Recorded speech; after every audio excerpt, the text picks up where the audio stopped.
Hello, it's Helen. And I still hear his voice in my ears like a scream torn in half. Don't leave me at Grandma's.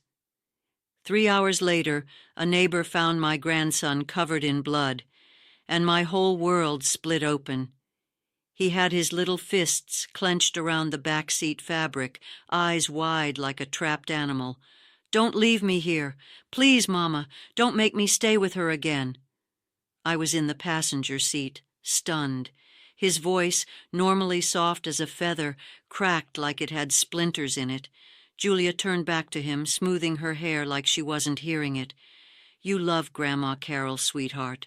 Don't be silly. He yanked at his seatbelt, frantic now. She locks the doors. Please, please, I don't want to. That's when I touched her arm. Julia, I said, quiet and sharp. Maybe we... But she cut me off. Mom, don't. It's nothing. He's dramatic. You know how he gets. Except I did know my grandson. And this? This wasn't drama. This was fear.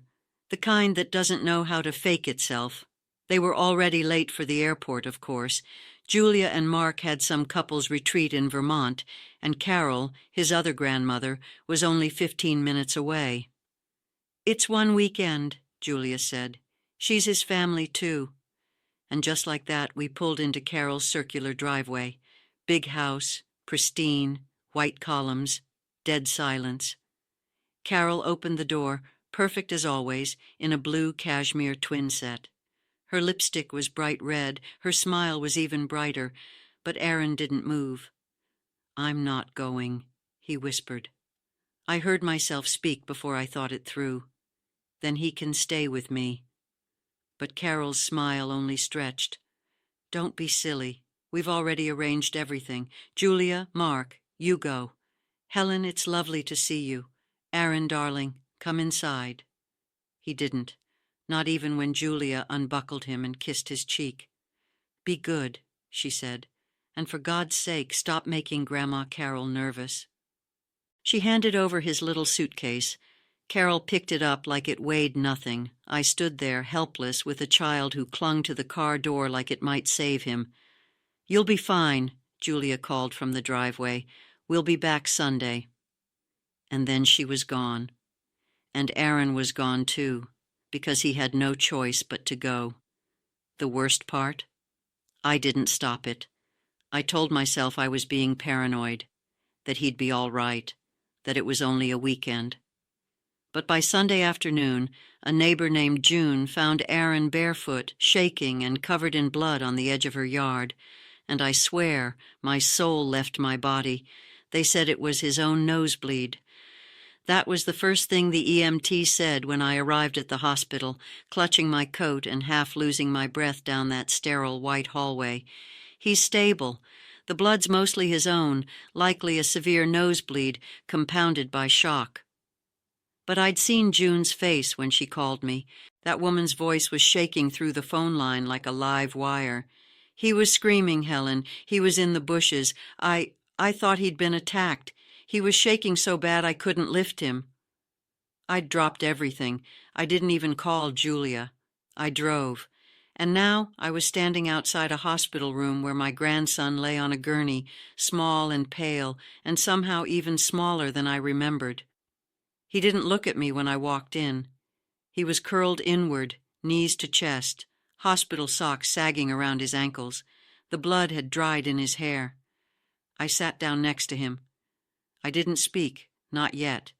But when I reached out, just to touch his foot, he flinched so hard he almost fell off the bed. Aaron, I whispered, it's Grandma. You're safe. You're safe now. But his eyes stayed locked on the wall, and in that moment I remembered his scream from the car. Don't leave me at Grandma's. Not me. Her. Carol. That's when the door creaked open and the doctor stepped in, clipboard in hand. She looked no older than Julia, maybe younger, too young to have a voice that calm. We didn't find any broken bones, she said quietly. His bruising is consistent with a fall or potentially, she paused and then continued carefully, rough handling. He's not speaking much." "I know," I said. "He's terrified." The doctor glanced down at the clipboard again. "He has scratches along his back and one abrasion near his rib. And Helen, his clothes were blood-soaked." I had to sit down. My knees had gone soft. She continued, "We'll need to contact CPS. I need to ask, do you know what happened?" "No," I said truthfully, "but I have a very bad feeling." It took me 2 hours to get him to speak. We sat in that hospital room in silence, the beeping machines and the shuffle of nurses passing like ghosts outside the glass.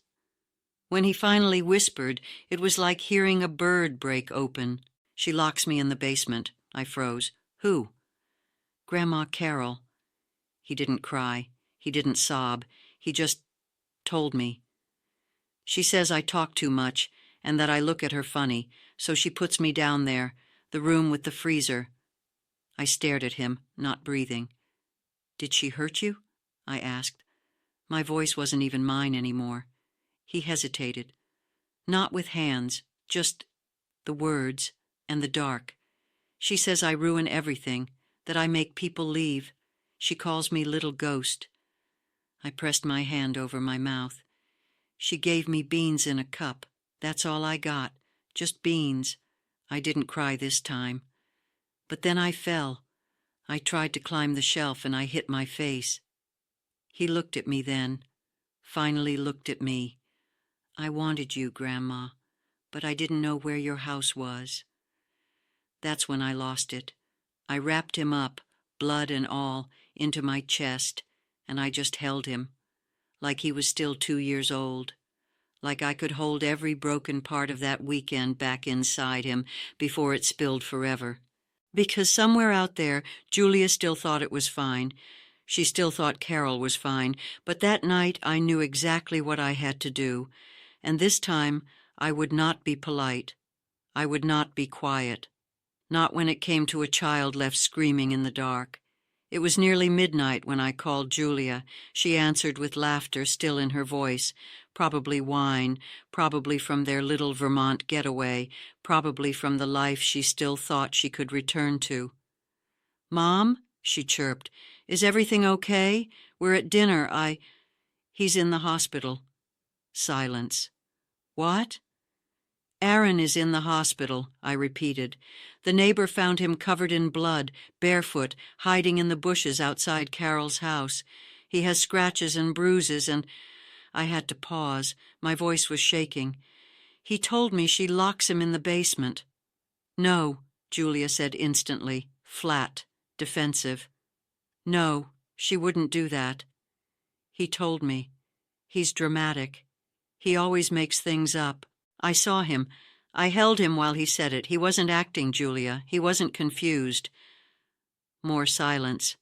Then a soft, wavering, "Are you sure he didn't just fall?" I wanted to scream. I wanted to reach through the phone and shake her. "He said she fed him beans in a cup and called him a ghost." Nothing. "You let her take him, Julia. You left him there." And still, her voice didn't crack. It just got colder. "I think you're overreacting. Carol loves him. She's meticulous, yes, but that's not abuse. You've always had issues with her. Let's just talk about it when we get back tomorrow." "You're not listening." "No," she snapped. "You're the one who's always so ready to make Carol the villain. You've never liked her, and now you're putting that in Aaron's head." "I didn't put anything in his head." My voice finally rose. "He was terrified to get out of the car. He begged you. You ignored him." There was a short, brittle laugh. "Okay, so what? We're just supposed to believe everything a 6-year-old says now?" That's when I hung up. I didn't say goodbye. I didn't wait for reason. I didn't try to soothe her guilt. Because I knew, with a sickening certainty, what was happening. Julia wasn't protecting her son.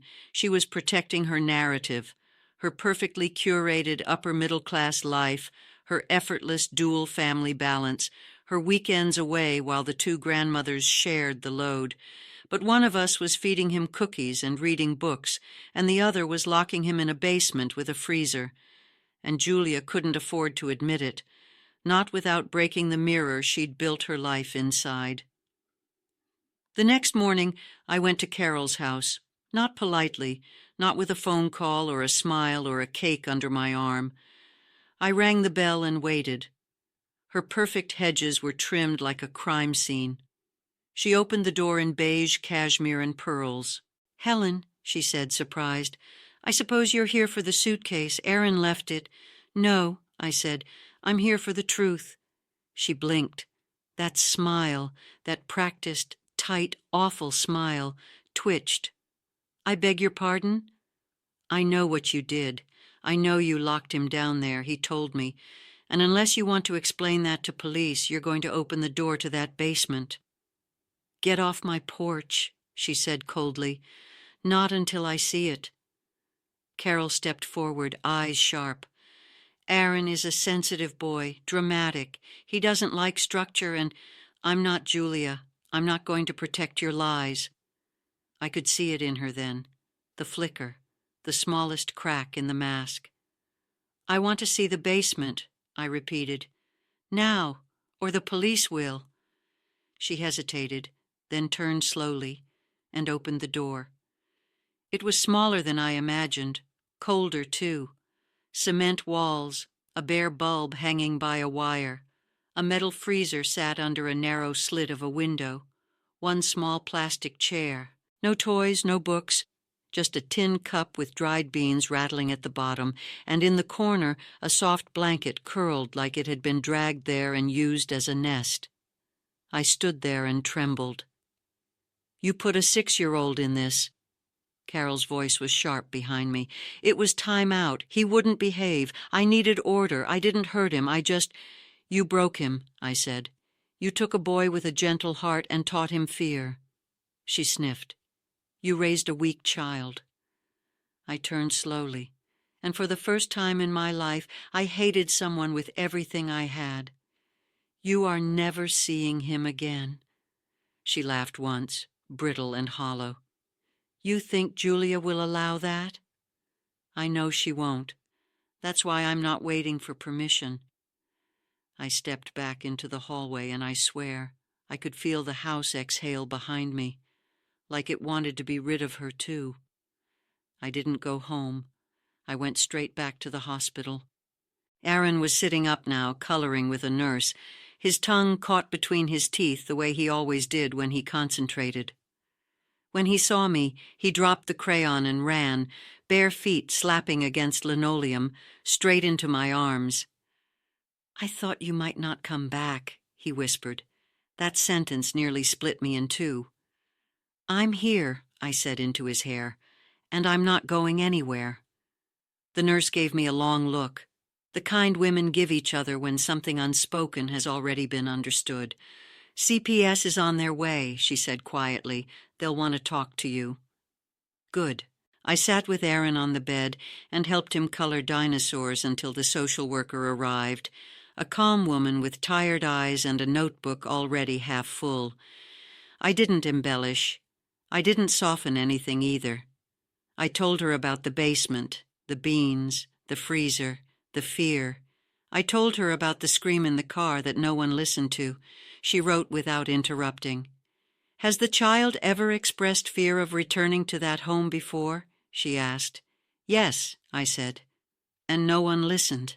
She nodded once. "They will now." Julia arrived 2 hours later.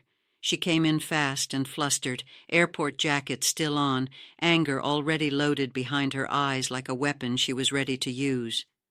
Aaron saw her and shrank back instantly, pressing his side into mine. That did it, that single movement. "Why is he acting like this?" Julia snapped. "You've scared him." "No," I said quietly. "You failed him." Her face flushed. "How dare you?" The social worker stepped forward. "Mrs. Turner, we need to speak with you." Julia turned to her, switching masks so fast it would have been impressive if it weren't so nauseating. "This is all a misunderstanding. My son had a nosebleed and—" "Your son described being locked in a basement," the woman said evenly, "with corroborating physical evidence and a witness." Julia's mouth opened, closed. "That's impossible," she said weakly. "My mother would never—" "She did," I cut in. "I saw it. I stood in that basement. I smelled it. I touched the blanket he slept on." Julia looked at me like I'd betrayed her. "No," she whispered. "You just want this. You've always wanted to take him away from me." That was the moment. The exact moment something in me hardened beyond repair. "I want him safe," I said. "If that costs you comfort, so be it." The social worker cleared her throat. "Until the investigation is complete, Aaron will not be returning to Carol's care." Julia sagged. "Fine. He'll come home with me." Aaron whimpered, and that sound, small, broken, echoed louder than any argument. The woman turned to him gently. "Aaron, where do you feel safest right now?" He didn't hesitate. "Grandma Helen." Julia stared at him like she'd been slapped. The room went very still. By nightfall, I had a temporary placement order in my shaking hands. Aaron slept curled against me in my guest room that night, one hand fisted in my sweater like an anchor. I didn't move. I barely breathed. I watched the rise and fall of his chest like it was a miracle. Down the hall, my phone buzzed endlessly. Julia, Mark, missed calls, voicemails I didn't listen to. Because tomorrow, this would get uglier. Lawyers, accusations, family meetings soaked in denial and rage. Carol would deny everything, Julia would defend her, and I would be painted as dramatic, vindictive, overstepping. But I didn't care. Because when a child tells the truth and no one listens, the damage lasts a lifetime, and I had already decided, if they wanted a war to protect their lies, I was ready to burn every bridge necessary to protect that boy. I looked down at Aaron, sleeping at last without shaking, and I promised him silently, fiercely, no more basements, no more silence, not on my watch. The meeting was set for Thursday morning. Family court, temporary custody hearing, small room, no windows, too much air conditioning. Aaron stayed home with my neighbor June, clutching his dinosaur book and asking me 3 times if I'd be back before lunch. I promised him I would. I don't make promises lightly anymore. Julia arrived late. Of course she did. Mark came with her, jaw clenched, eyes hollow. They looked like people who hadn't slept, not from worry, but from strategy. Carol came last. She wore gray, soft, innocent, a cardigan buttoned to the throat like she was attending church instead of answering for what she'd done. She didn't look at me, not once. Her lawyer did all the talking at first. Timeouts misinterpreted. Child with an overactive imagination. An overbearing grandmother inserting herself. I sat there and listened. I let them talk about me like I was hysterical, bitter, dramatic. I let them talk about Aaron like he was confused, because I knew my turn was coming. The judge finally looked at me, a woman in her 50s with tired eyes and a voice sharpened by decades of lies.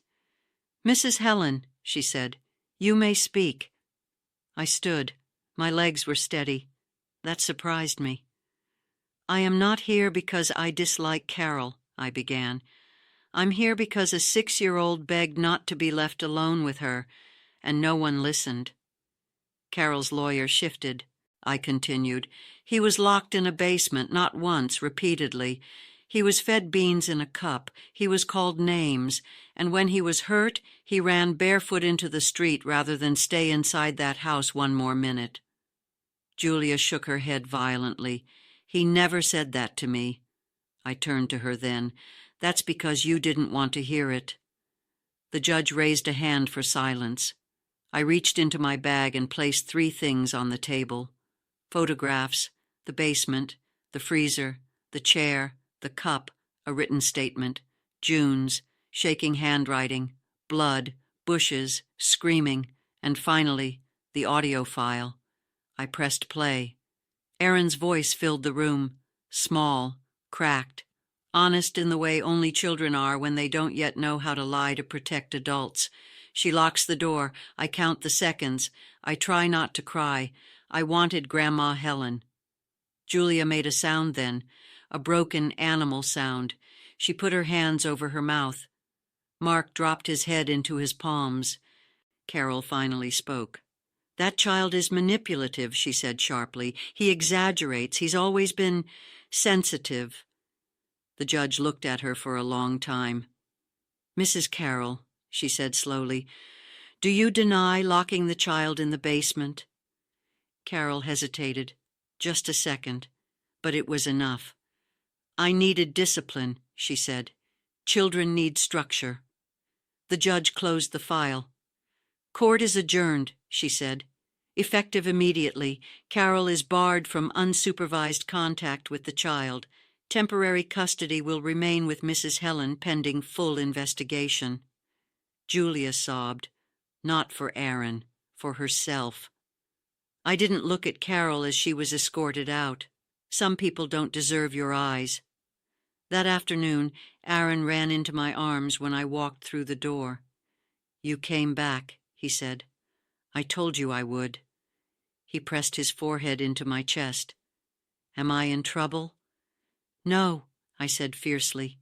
"You told the truth."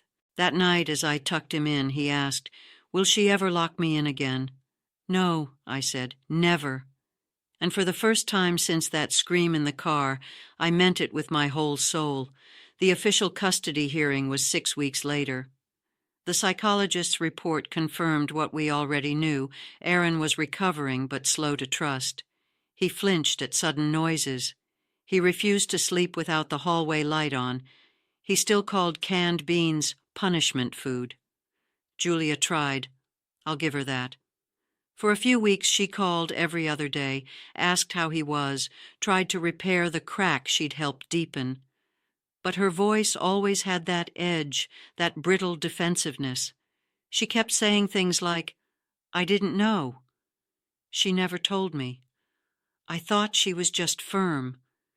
And what I wanted to say, but didn't, was this: "You didn't ask. You didn't look. You handed your child to someone dangerous because it was convenient, and now you want to be absolved by ignorance." But Aaron didn't need my anger. He needed my patience. So I saved my fire for the courtroom. The final ruling came from the same tired-eyed judge who'd seen right through Carol. She looked at Julia, then at me, then finally at Aaron, who sat beside me, holding my hand with the firm grip of a child who'd learned too early what it meant to lose safety. "Custody," she said, "will be formally awarded to Mrs. Helen for the next 12 months, with bi-weekly visitation granted to the mother, contingent on compliance with all recommendations for family counseling." Julia burst into tears. Aaron looked up at me. "Does this mean I stay?" I nodded, swallowing the lump in my throat. "You stay, baby." He smiled. It was small, but it was real. That night, after he was asleep, I stood outside on the porch and let the weight of it all sink into my bones. I thought about Carol, who hadn't shown up for the hearing, who had gone quiet, who had never once said sorry. I thought about Julia, curled in a courtroom chair, sobbing over the version of motherhood she'd lost, not because someone stole it, but because she handed it off to someone with sharper nails. And I thought about Aaron, how he'd started humming again when he played, how he'd asked me shyly if I could teach him to make French toast like I used to for Julia, how last night he'd whispered, "When I grow up, I want a house with no basement." I whispered back, "Me too." 1 year passed. 1 full year of school runs, Lego forts, nightlights, therapy appointments, slow earned trust, and laughter. Laughter returned like sunlight, tentative, then warm, real. Julia came around. Eventually, her visits became less tense. She brought books instead of apologies. She listened more. She even admitted once that she should have known better. "I wanted so badly for her to be good," she said, staring out the window. "I wanted someone to make it easy." "Being a mother is never easy," I said gently. "That's why we do it together." She nodded, and for the first time in years, I saw something honest flicker across her face. Not pride, not shame, just a mother trying to come back. Aaron is 9 now. He builds things, impossibly complex Lego cities, and names every road after people he loves. One is Helen Street, another is June Lane. There's no Carroll Avenue. There never will be. The nightmares come less often. When they do, he runs to my room, no shame, no hesitation. And I hold him. Sometimes we talk, sometimes we don't. Sometimes love is silent. Have you ever had to be louder than someone's silence? Have you ever been the one who listened when no one else did? I have learned that protecting a child isn't about fighting villains. It's about fighting doubt and bureaucracy and convenience. It's about saying again and again, "I see you, I hear you, I believe you." Because when we ignore a child scream, we teach them the world isn't safe. But when we listen, we teach them that love will show up, even when it's hard, even when it's inconvenient, even when no one else believes, especially then.